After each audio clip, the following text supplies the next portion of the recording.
राजीव, जो दिल्ली में बैंक की नौकरी करता था, कई साल बाद अपने गांव लौटा। गांव में उसके वालिद की पुरानी हवेली अब खस्ता हाल हो चुकी थी। पड़ोसी अक्सर कहते कि इस घर से रात को अजीब आवाजें आती हैं। राजीव को यकीन नहीं था, मगर जैसे ही उसने घर का जंग आलूद ताला खोला, एक पुराना लकड़ी का संदूक उसके सामने रखा था। संदूक के ऊपर एक पीला पड़ा हुआ लिफाफा था, जिस पर लिखा था, मेरे लौटने का इंतजार करना।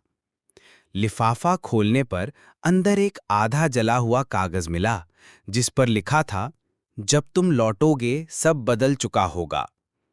बारिश शुरू हो गई, बिजली कड़कने लगी। राजीव ने संदूक खोला। इसमें एक पुरानी डायरी, कुछ तस्वीरें और एक चांदी का लॉकेट निकला। डायरी के पहले सफ़े पर एक औरत की लिखाई थी, राजीव, अगर तुम ये पढ़ रहे हो तो शायद मैं अब इस दुनिया में नहीं रही। डायरी में गांव के पुराने वाकयात दर्ज थे, जमीन के झगड़े, पुरस्रार हादसे और एक अजनबी औरत का जिक्र, जो रात के अंधेरे में हवेली आती थी। आखिरी सफ़े पर लिखा था, 17 जुलाई 1995। इस रात खून बहा और सच दफन हो गया। अचानक कमरे में हवा के झोंके से दरवाजा बंद हो गया और एक साया नमूदार हुआ। साया बोला, तुम वापस क्यों आए हो राजीव? राजीव डरकर पीछे हटा, मगर आवाज ने कहा, इस लॉकेट को मत खोलो, वरना वो सब जान जाओगे जो तुम बर्दाश्त नहीं कर सकोगे। राजीव ने हिम्मत करके पूछा, तुम कौन हो? साया खामोशी से गायब हो गया, मगर जमीन पर एक पर्ची छोड़ गया, जिस पर लिखा था, कातिल अभी जिंदा है। अगले दिन राजीव ने गांव के बुजुर्गों से पूछा। उन्हें बताया गया कि 1995 में एक औरत की लाश हवेली के करीब मिली थी और उसके वालिद पर कत्ल का इल्जाम लगा था, मगर कोई सबूत ना मिला।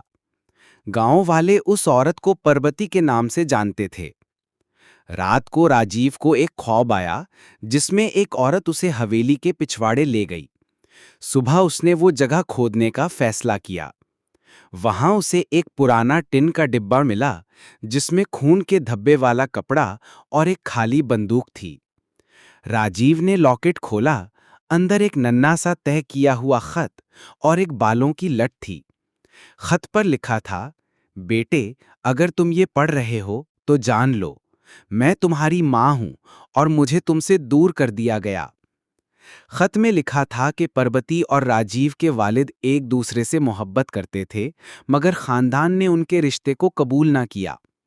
एक साजिश के तहत परबती को कत्ल कर दिया गया और इल्जाम राजीव के वालिद पर डाल दिया गया।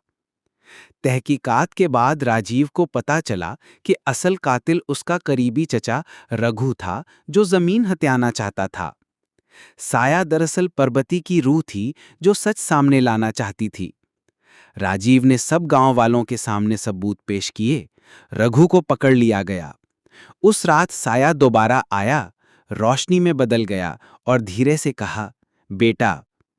राजीव ने रोते हुए हाथ बढ़ाया, मगर रोशनी आसमान में गुम हो गई।